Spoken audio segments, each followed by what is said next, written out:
ଜାଣିବା କଥା। କାହାକୁ କିପରି ନମସ୍କାର କଲେ କ'ଣ ହୁଏ?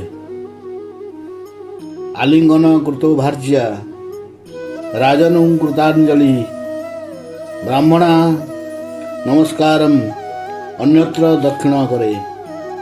ସ୍ତ୍ରୀ ତାର ସ୍ୱାମୀଙ୍କୁ ନମସ୍କାର କଲେ ସେ ସୁଲକ୍ଷଣୀ ହୁଏ। ବ୍ରାହ୍ମଣଙ୍କୁ ନମସ୍କାର କଲେ ଆଶୀର୍ବାଦ ମିଳେ। ଗୁରୁଜନଙ୍କୁ ନମସ୍କାର କଲେ ଶୁଭଫଳ ପ୍ରାପ୍ତି ହୁଏ। ଦେବାଦେବୀଙ୍କୁ ଦୁଇ ହସ୍ତ ଯୋଡ଼ି ଭୂମିଷ୍ଠ ପ୍ରଣାମ କଲେ ମନୁଷ୍ୟ ଦୀର୍ଘାୟୁ ହୁଏ। ରାଜାଙ୍କୁ କୃତାଞ୍ଜଳି ପୁଟରେ ପ୍ରଣାମ କଲେ ସେ ପ୍ରସନ୍ନ ହୁଅନ୍ତି।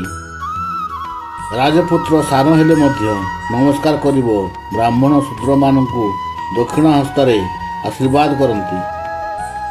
ଗୋଟିଏ ହସ୍ତରେ ପାଦ ସ୍ପର୍ଶ କରି ଗୁରୁ ଗୁରୁଜନ ବ୍ରାହ୍ମଣ ଓ ଅତିଥିଙ୍କୁ ପ୍ରଣାମ କଲେ ପୁଣ୍ୟ ମିଳେ ନାହିଁ।